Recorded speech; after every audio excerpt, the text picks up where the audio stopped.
Halo semua, pernah nggak sih ngerasa akhir-akhir ini kok kayaknya harga-harga makin mahal, terus nilai rupiah juga makin turun? Nah, itu bukan cuma perasaan Anda aja. Hari ini, kita bakal bongkar kekuatan-kekuatan global apa aja yang lagi mengguncang ekonomi kita, dan yang paling penting, apa yang bisa kita lakuin buat siap-siap? Oke, kita langsung aja ya ke pokok permasalahannya. Baru-baru ini nilai tukar rupiah terhadap dolar Amerika Serikat nyentuh angka segini. Angka yang bikin banyak orang deg-degan. Dan ini bukan angka sembarangan loh. Ini bukan cuma soal angka di layar monitor, ini menyangkut masa depan keuangan kita semua. Jadi, pertanyaannya sekarang, apa sih yang sebenarnya lagi terjadi? Dan yang paling penting, kita harus gimana nih buat melindungi diri? Nah, buat ngertiin situasinya, kita harus sadar dulu nih, ini bukan cuma masalah di Indonesia aja.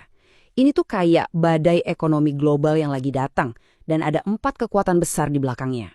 Jadi, rupiah yang melemah ini bukan karena satu penyebab tunggal. Bayangin aja, ini kayak perfect storm. Ada 4 tekanan global yang datang barengan. Mulai dari konflik antar negara, harga minyak yang meroket, sampai kebijakan Bank Sentral Amerika. Sekarang coba kita lihat panggung dunianya deh, biar lebih kebayang. Karena ternyata faktor-faktor tadi itu bukan kebetulan loh. Kayaknya ini semua bagian dari sebuah permainan strategi yang jauh lebih besar. Nah, salah satu sumber kita menyoroti pernyataan dari Donald Trump ini, intinya apa? Konflik global yang lagi terjadi ini bukan perang tembak-tembakan biasa. Ini tuh perang gesekan ekonomi yang sengaja dibuat lama. Tujuannya buat ngabisin sumber daya lawan secara perlahan-lahan. Dan dari sini kelihatan jelas banget siapa yang untung dari perang panjang dan harga minyak yang mahal. Ya, 3 negara ini, produsen minyak terbesar di dunia. Mereka yang paling diuntungkan. Nah, di sini ceritanya jadi makin mencurigakan. Menurut sumber ada dugaan manipulasi pasar. Coba bayangin, dalam 45 hari terakhir ada 45 kilang minyak di seluruh dunia dari India sampai Australia yang tiba-tiba kebakar. Kebetulan? Banyak yang bilang ini bukan kebetulan biasa. Nah, semua tekanan yang kayaknya terkoordinasi ini hasilnya satu. Dolar Amerika Serikat jadi super kuat. Dan menurut sumber, ini adalah bagian dari strategi buat mencekik ekonomi negara-negara saingan, terutama Tiongkok. Oke, itu kan permainan di level global. Pertanyaannya sekarang, emang ngaruhnya apa sih ke kita? Ke dompet kita sehari-hari? Nah, ini dia bagian yang paling krusial. Jadi gini, karena dolar lagi kuat-kuatnya dan ada kekhawatiran soal kondisi keuangan negara kita, banyak investor gede dari luar negeri yang narik duit mereka dari Indonesia. Fenomena inilah yang disebut capital outflow. Mereka cari tempat yang lebih aman buat uang mereka.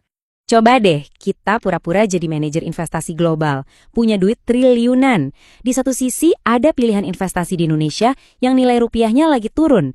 Di sisi lain, ada saham-saham raksasa kayak Apple atau Microsoft di Amerika yang pakai dolar yang lagi perkasa.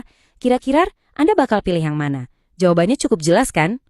Dan ini bukan cuma kira-kira loh, datanya benar-benar nunjukin itu. Lihat deh grafiknya. Kalau kita investasi di pasar saham Indonesia sejak 2011 dan diukur pakai dolar, nilainya malah minus 44%. Sebaliknya, kalau uang yang sama ditaruh di pasar saham dunia, nilainya justru terbang 150%.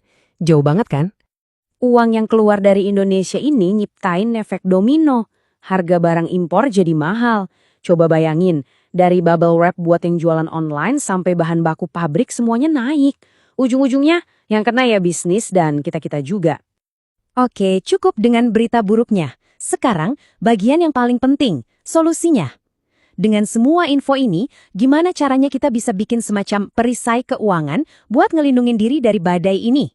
Ada rencana aksi 3 langkah yang praktis banget nih. Pertama, kencengin ikat pinggang. Serius, kurangi pengeluaran gak penting dan bangun dana darurat. Targetnya, punya simpenan setara 6 bulan kali pemasukannya, bukan pengeluaran. Kedua, perkuat posisi. Jaga baik-baik pekerjaan kamu, kalau bisa cari kerjaan sampingan yang bayarannya pakai dolar. Ketiga, atur ulang portofolio keuangan. Ini waktunya buat ngurangin risiko. Jadi, intinya apa? Kita perlu mindahin sebagian aset kita ke tempat aman, yang nggak goyah cuma karena rupiah melemah. Contohnya, obligasi pemerintah yang basisnya dolar, emas, atau bahkan bitcoin. Aset-aset ini cenderung lebih stabil, bahkan nilainya bisa naik pas kondisi ekonomi lagi tidak menentu. Terus, gimana soal saham-saham di Indonesia? Nah, untuk sementara sarannya adalah buat lebih waspada dulu, mungkin untuk 2-3 tahun ke depan. Kenapa? Simpel aja. Selama investor asing masih terus narik duitnya keluar, pasar saham kita bakal sulit buat naik. Terakhir nih, sebelum kita selesai, walaupun semua data tadi kedengarannya serem banget, penting buat kita lihat dari kacamata sejarah yang lebih besar. Dan slide ini jadi pengingat, Indonesia itu bukan negara yang gampang tumbang. Kita pernah lewat krisis moneter 98, krisis finansial global 2008, bahkan pandemi 2020. Kita selalu bisa bangkit lagi. Jadi, kuncinya bukan panik atau takut. Kuncinya adalah persiapan. Yuk mulai obrolin ini sama keluarga, sama teman-teman. Di masa sulit, gotong royong itu kekuatan kita yang paling besar. Intinya, sedia payung sebelum hujan.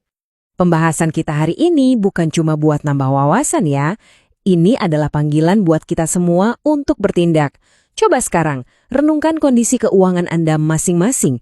Setelah tahu badai ini kemungkinan besar datang, langkah nyata pertama apa yang bakal Anda ambil hari ini?